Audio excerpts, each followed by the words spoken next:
Hello दोस्तों, कैसे हैं आप लोग। आशा करते हैं आप लोग बहुत ही अच्छे होंगे और आपकी पढ़ाई लिखाई भी बहुत ही अच्छी चल रही होगी। दोस्तों, आज हम लोग निबंध श्रृंखला में एक नया टॉपिक सूचना का अधिकार के बारे में पढ़ेंगे और जानेंगे इसके महत्वपूर्ण बिंदुओं को। तो चलिए शुरू करते हैं आज का वीडियो। उससे पहले अगर ये वीडियो आपको अच्छा लगे तो लाइक ज़रूर कीजिएगा और चैनल को सब्सक्राइब कर लीजिए और नया नया वीडियो आते रहेंगे। तो चलिए शुरू करते हैं आज का वीडियो। सूचना का अधिकार। नागरिकों की विचार अभिव्यक्ति की स्वतंत्रता प्रत्येक लोकतांत्रिक व्यवस्था का मूल तत्व है। वैचारिक स्वतंत्रता के अभाव में सरकार अपने कामकाज के प्रति जन सामान्य की प्रतिक्रियाओं एवं समीक्षा से वंचित रहती है, जिसके परिणाम स्वरूप शासन का लोकतांत्रात्मक स्वरूप धूमिल हो जाता है। विचारों को प्रकट करने की स्वतंत्रता के साथ ही नागरिकों को सामान्य हितों से जुड़े मामलों की जानकारी हासिल करने का अधिकार प्राप्त होना भी आवश्यक होता है, ताकि वे सही तथ्यों के आधार पर शासन के प्रति अपने दृष्टिकोण का निर्माण कर सके। सरकार राष्ट्र की सुरक्षा से संबंध विषयों को गोपनीय रख सकती है, किंतु समाजार्थिक विकास कार्यक्रमों के संबंध में तथ्यों एवं जानकारियों को छुपाना प्रशासन की पारदर्शिता को कम करता है तथा भ्रष्टाचार को जन्म देता है। स्वाधीनता प्राप्ति के पश्चात से ही देश के बुद्धिजीवियों, पत्रकारों एवं समाज के विभिन्न वर्गों के द्वारा यह मांग की जा रही थी कि उन्हें औपनिवेशिक शासनकाल सरकारी गोपनीयता कानून के स्थान पर सरकार से सूचना प्राप्त करने का अधिकार यानी कि आरटीआई प्राप्त होनी चाहिए। देश का प्रत्येक नागरिक सरकार को प्रत्यक्ष या अप्रत्यक्ष रूप से कर का भुगतान करता है। सुई से लेकर माचिस तक की खरीद फरोख्त सरकार तक कर पहुंचाने का काम करती है और यही कर देश के विकास और व्यवस्था की आधारशिला को निरंतर स्थिर रखता है। इसलिए प्रत्येक नागरिक को यह अधिकार है कि वह जान सके कि उसके द्वारा दिए गए कर से चलने वाली व्यवस्था सुचारू है या भ्रष्टाचारी। अधिकारी योजनाओं के क्रियान्वयन की आड़ में अपने जेब भरने का कार्य कर रहे हैं और सूचना का अधिकार विश्व में कोई नई व्यवस्था नहीं है। सर्वप्रथम सूचना का अधिकार कानून स्वीडन में 1766 ईस्वी में लागू किया गया। 250 वर्ष पूर्व ही किसी देश ने सूचना का अधिकार कानून का महत्व समझा और देश के आम नागरिकों के लिए इसे संविधान में जगह दी गई। सूचना का अधिकार एक अत्यंत महत्वपूर्ण विषय होने के पश्चात भी देश में व्यापक स्तर पर इस संदर्भ में कोई जन आंदोलन नहीं चलाया गया था, सिवाय एक मजदूर किसान शक्ति संगठन के। इस संगठन के अंतर्गत मैग्सेसे पुरस्कार विजेता सुश्री अरुणा राय द्वारा राजस्थान के देवडुंगरी क्षेत्र में आंदोलन चलाया जा रहा था, जिसका मूल मंत्र था जानकारी ही लोकतंत्र का आधार है। सूचना का अधिकार प्राप्त करने हेतु सर्वप्रथम 1992-93 में पहली सभा की गई, जिसके बाद से इस संदर्भ में सरकार पर दबाव बढ़ता गया और इस दबाव के फलस्वरूप वर्ष 2000 में राजस्थान में सूचना का अधिकार अस्तित्व में आया। इसके पश्चात गोवा और तमिलनाडु राज्यों ने भी सूचना का अधिकार कानून बनाए।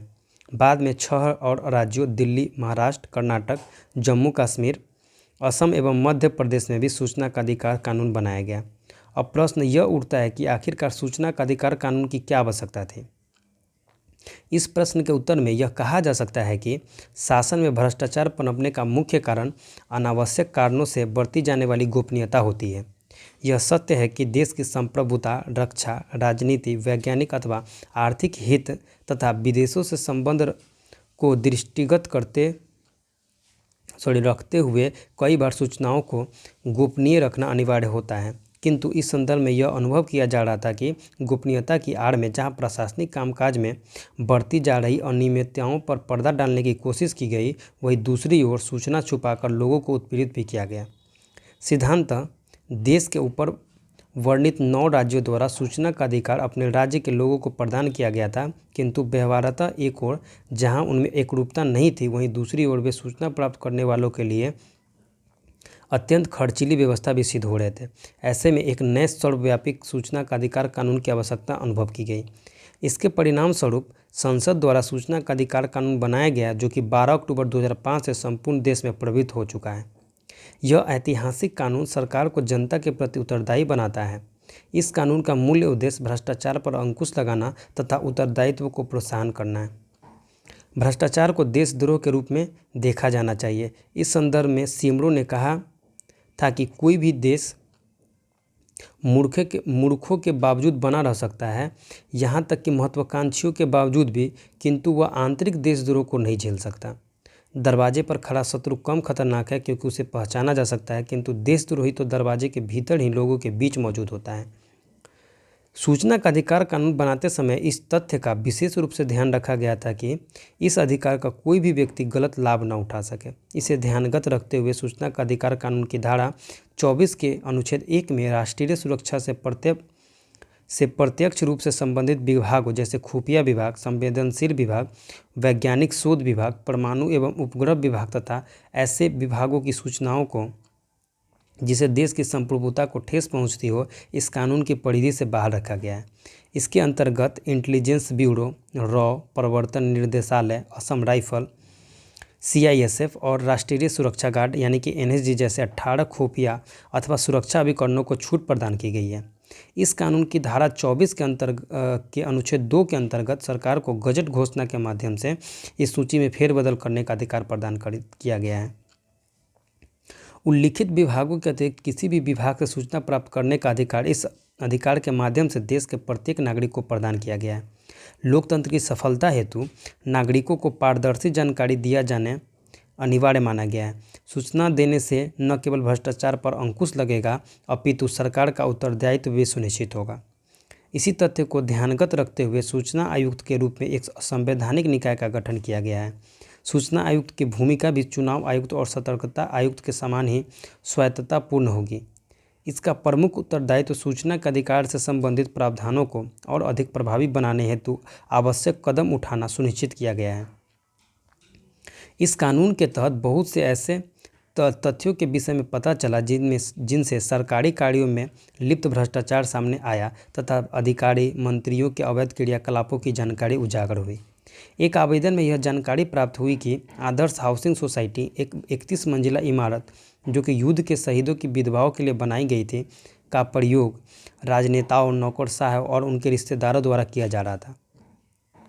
इस प्रकार 2G घोटाले का मामला उजागर हुआ, जिसमें मंत्री ए राजा ने टेलीकॉम कंपनियों से लाइसेंस हेतु निर्धारित रकम से कम वसूली, जिसमें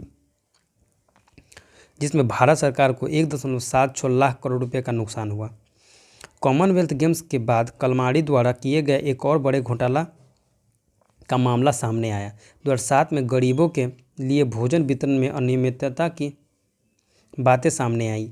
2008 में सूचना का अधिकार कानून का प्रयोग करते हुए पंजाब की एक संस्था ने यह बात उजागर की कि कारगिल युद्ध से प्रभावित लोगों तथा प्राकृतिक आपदा से पीड़ित जनता के लिए जारी किए गए धन का प्रयोग रेड क्रॉस सोसाइटी द्वारा कार, एयर कंडीशनर खरीदने तथा होटलों के बिल भरने के लिए किया गया है। ऐसे बहुत से उदाहरण दिए जा सकते हैं जो कि सूचना के अधिकार कानून का प्रयोग करते हुए ही सामने आ पाए हैं।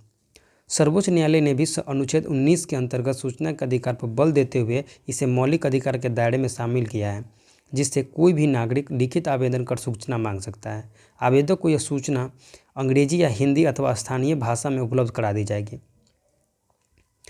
इस कानून के अंतर्गत देश का साधारण व्यक्ति भी किसी मंत्री अथवा सरकारी अधिकारी की फाइलों, रिकॉर्ड, टिप्पणी, दस्तावेज, आदेश, स्मरण पत्र, विश्लेषण, अनुबंध, लॉगबुक आदि का अवलोकन कर सकेगा तथा उनकी प्रमाणित प्रतिलिपि भी प्राप्त कर सकेगा। उसे केवल फोटोकॉपी का खर्चा देना होगा। निर्धनता रेखा के नीचे जीवन यापन करने वाले व्यक्तियों को सूचना प्राप्त करने हेतु न्यूनतम खर्च भी नहीं देना होगा। यह व्यवस्था केंद्र, राज्य, जिला और पंचायत तक की समस्त सरकारी संस्थाओं पर लागू होगी। सरकारी अनुदान से संचालित होने वाले संस्थानों को भी इस अधिकार की परिधि में लाया गया है। सूचना नहीं देने वाले अन्य गलत सूचना देने वाले अधिकारियों पर अधिकतम 2500 रुपये जुर्माने का प्रावधान है। विधेयक में पहले सजा का प्रावधान था, जिसे अब हटा लिया गया है। जीवन, मृत्यु अथवा व्यक्तिगत स्वतंत्रता के मामले में सूचना 48 घंटे में ही देनी अनिवार्य होगी। इस अधिकार के अंतर्गत साधारण व्यक्ति यह जान सकेगा कि किसी भी परियोजना में क्या हो रहा है, किस कंपनी को ठेका प्राप्त हो रहा है, किसे लाभ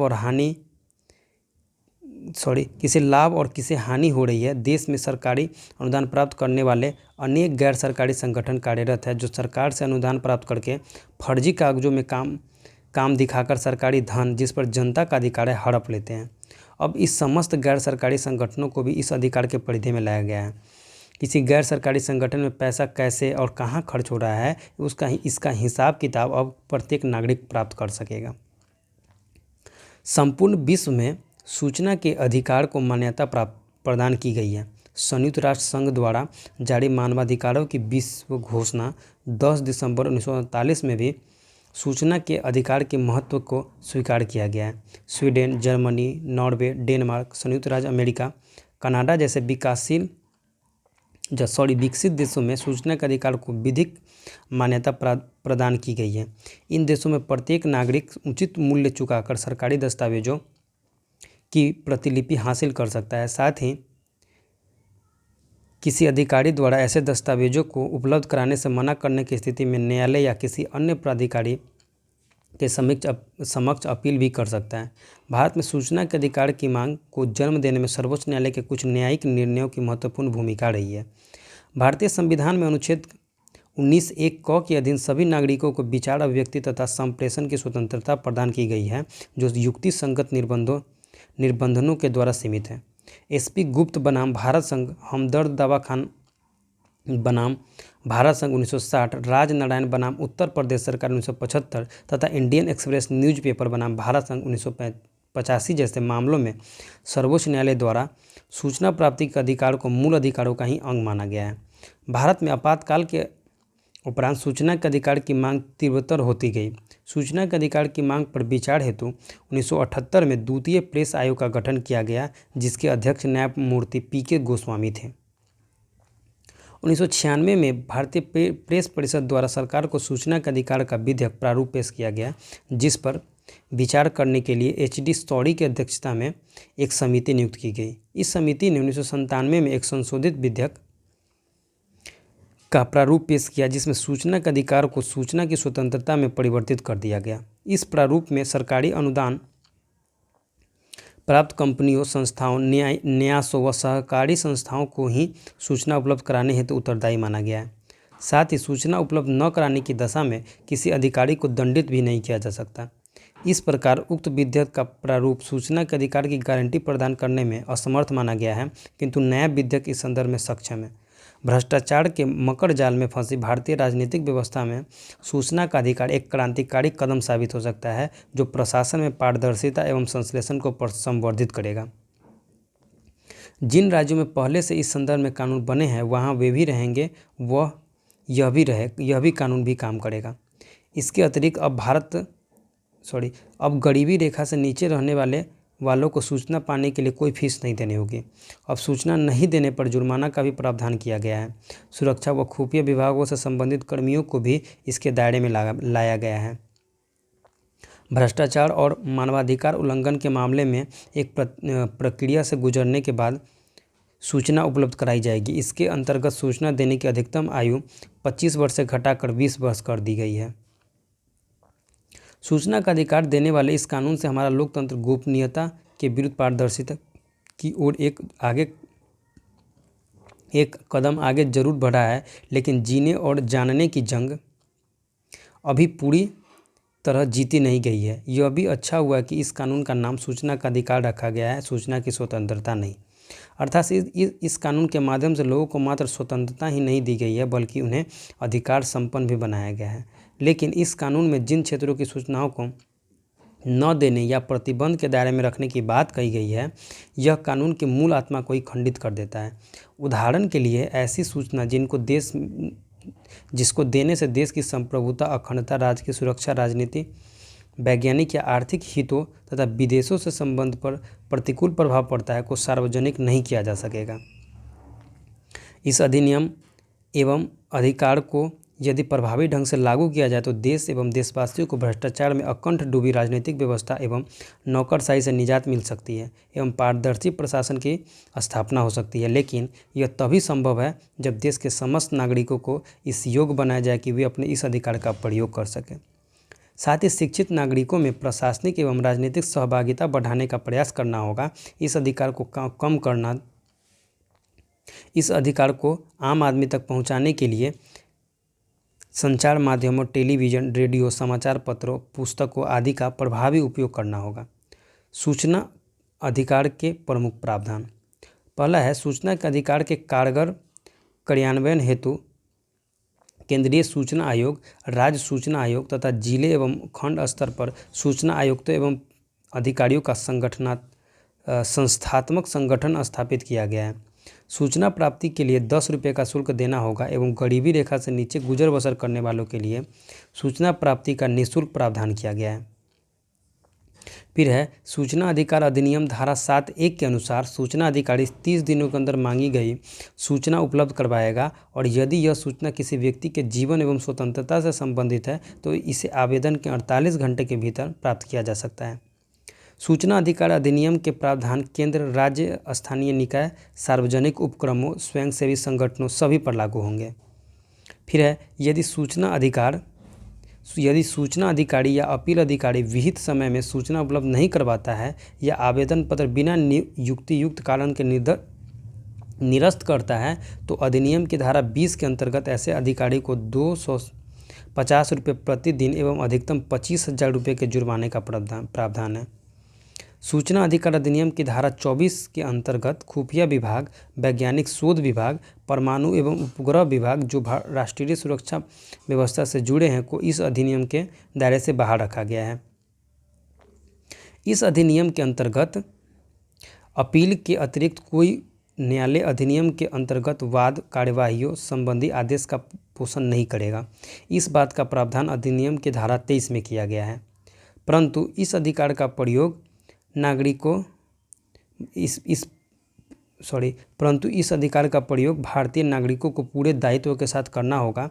ऐसे ही कुछ मामले सामने आए हैं जिनमें निराधार प्रश्न कर दिए गए और ऐसे प्रश्नों का उत्तर देने में सरकारी तंत्र के समय तथा शक्ति का दुरुपयोग ही होता है। उदाहरण के तौर पर पीएमओ से एक प्रश्न पूछा गया कि पीएमओ में वाईफाई की इंटरनेट स्पीड क्या है। एक और प्रश्न पूछा गया कि प्रधानमंत्री के प्रिंसिपल सेक्रेटरी अपने अधीनस्थों को प्रधानमंत्री के कार्यालय में पिकनिक मनाने कितनी बार ले गए। एक और ऐसा ही प्रश्न था। ऐसे सभी दस्तावेज को संलग्न करें जो दर्शाते हो कि प्रधानमंत्री श्री नरेंद्र मोदी प्रधानमंत्री न होकर प्रधान सेवक हैं। इस प्रकार के लक्ष्यहीन प्रश्नों को देखते हुए यह स्पष्ट हो जाता है कि भारतीय नागरिकों ने अभी अपने अधिकारों का सम्मान करना नहीं सीखा है। अधिकारों का दुरुपयोग किसी के हित में नहीं होता है। तो ये निबंध यहीं पे ख़त्म होता है। फिर आगे हम अगले निबंध की चर्चा अगले दिन करेंगे। अगर आपको ये वीडियो अच्छा लगे तो चैनल को लाइक कीजिए और सब्सक्राइब कीजिए और शेयर कीजिए। Thank you. जय हिंद।